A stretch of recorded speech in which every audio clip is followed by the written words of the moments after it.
Assalamualaikum warahmatullahi wabarakatuh. Wassalatu wassalamu ala asrofil anbiya'i wal mursalin sayyidina Muhammadin wa ala alihi washabihi ajmain.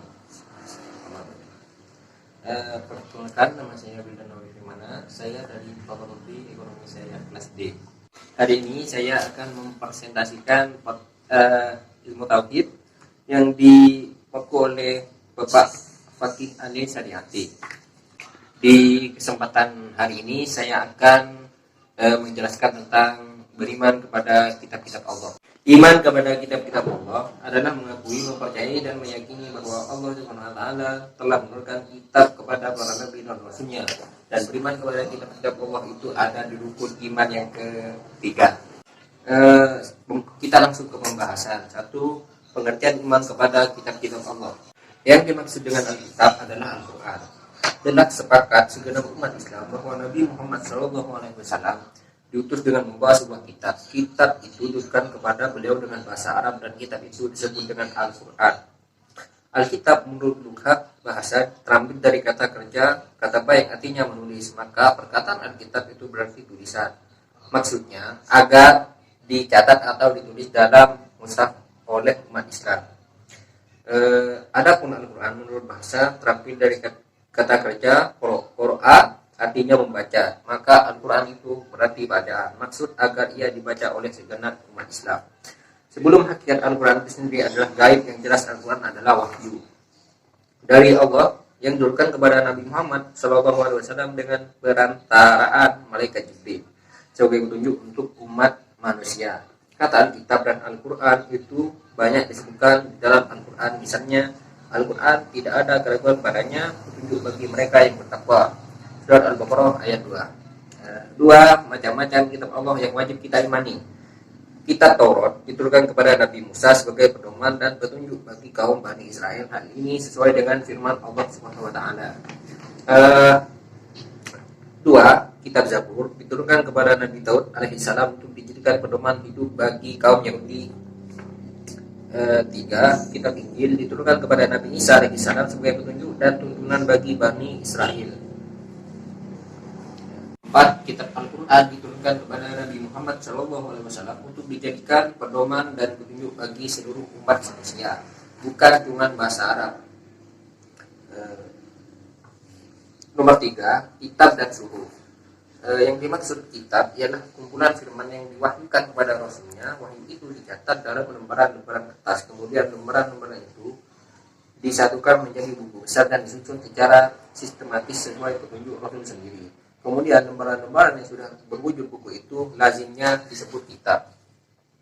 Adapun yang dimaksud subur adalah lembaran-lembaran wahyu Allah yang diberikan kepada Rasulnya untuk disampaikan kepada umat manusia.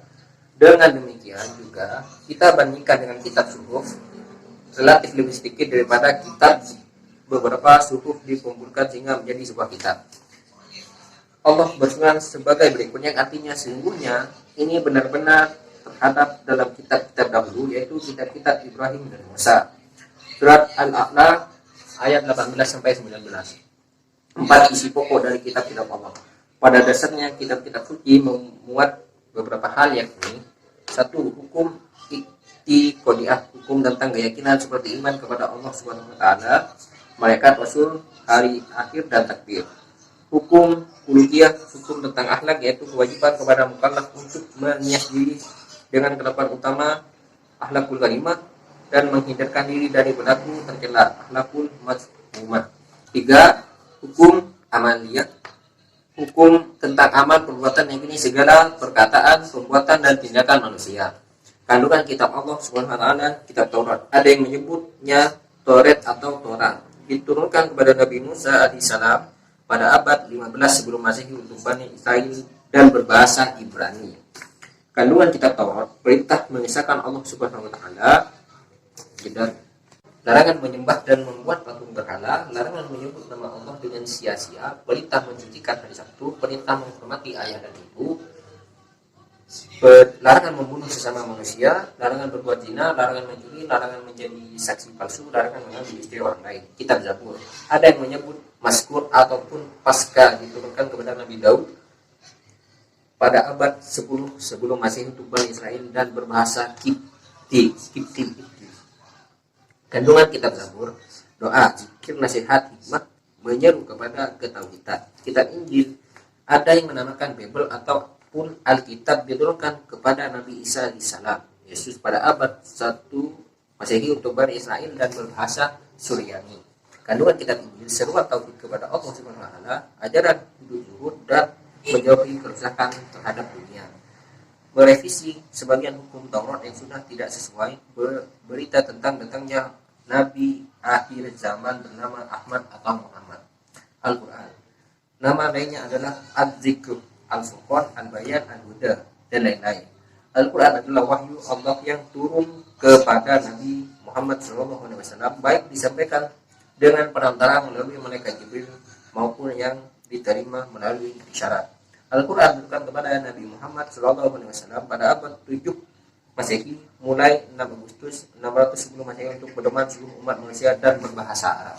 Demikian, hanya ini materi yang bisa saya sampaikan. Kurang lebihnya mohon maaf. Wassalamualaikum warahmatullahi wabarakatuh.